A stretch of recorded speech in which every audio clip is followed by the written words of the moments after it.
ಶ್ರೀ ಗುರುಭ್ಯೋ ನಮಃ. ಸ್ವಾತ್ಮಾರಾಮಂ ನಿಜಾನಂದಂ ಶೋಕಮೋಹ ವಿವರ್ಜಿತಂ ಸ್ಮರಾಮಿ ಮನಸಾ ನಿತ್ಯಂ ಶ್ರೀ ವೆಂಕಟಾಚಲದೇಶಿಕಂ.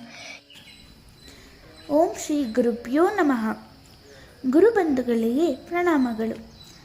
ಇಂದಿನ ಗುರುವಾಣಿಯಲ್ಲಿ ಹೂ ಕಟ್ಟಿದವಳು ಹೋದರೆ ಬರೀ ತೀರ್ಥ ಕೊಡುತ್ತಾರೆ.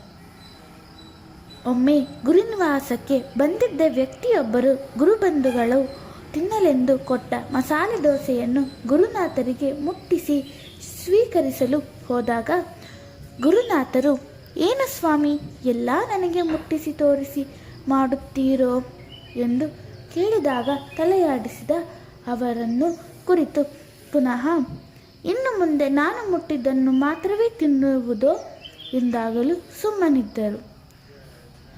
ಗುರುನಾಥರು ಅವರಿಗೆ ಇನ್ನು ಮುಂದೆ ದೇವಸ್ಥಾನದಲ್ಲಿ ನಮಸ್ಕಾರ ಮಾಡುವ ಹೆಣ್ಣು ಮಕ್ಕಳನ್ನು ಆ ರೀತಿಯಲ್ಲಿ ನೋಡಬೇಡಿ ಎಂದು ಎಚ್ಚರಿಕೆ ನೀಡಿದರಲ್ಲದೆ, ಕೆಲವೊಂದು ದೇವಸ್ಥಾನದಲ್ಲಿ ಸಾಹುಕಾರರಿಗೆ, ಸುಂದರವಾದ ಚೆಲುವೆಯರಿಗೆ ದೇವರ ಮೇಲಿನ ಹೂವನ್ನು ಪೂಜಾ ನಂತರ ಕೊಡುತ್ತಾರೆ. ಅದೇ ಹೂ ಕಟ್ಟಿದವಳು ಹೋದರೆ ಬರೀ ತೀರ್ಥ ಕೊಡುತ್ತಾರೆ ಅಲ್ಲವೇ ಎಂದಾಗ ಮೌನ ಆವರಿಸಿತು.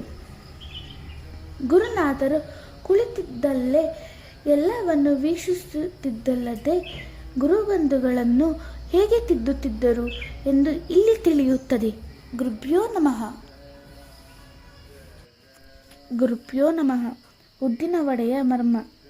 ಒಮ್ಮೆ ಗುರುನಿವಾಸಕ್ಕೆ ಮಗನೊಂದಿಗೆ ಮಗನ ಮದುವೆಯ ಆಮಂತ್ರಣ ಪತ್ರಿಕೆಯನ್ನು ಗುರುನಾಥರಿಗೆ ಕೊಡಬೇಕೆಂದು ಬಂದ ದಂಪತಿಗಳು ಗುರುಗಳಿಗೆ ನಮಸ್ಕರಿಸಿ ಎದ್ದ ಕೂಡಲೇ ಎಲ್ಲರಿಗೂ ಉದ್ದಿನ ವಡೆಯ ಕೊಟ್ಟರಂತೆ.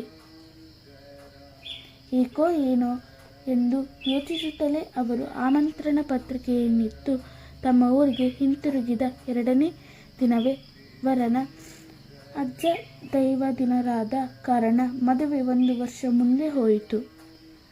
ನಂತರ ಹೊಸ ಲಗ್ನ ಪತ್ರಿಕೆಯೊಡನೆ ಗುರುನಾಥರ ಬಳಿಗೆ ಬಂದಾಗ ನಮಸ್ಕರಿಸಿದೊಡನೆ ಅರಿಶಿನ ಕುಂಕುಮದ ಪೊಟ್ಟಣ ಕೈಗೆ ಕೊಟ್ಟು, ಎಲ್ಲ ಚೆನ್ನಾಗಾಗುತ್ತೆ, ಯೋಚಿಸಬೇಡಿ ಎಂದು ಆಶೀರ್ವಾದಿಸಿದಂತೆ.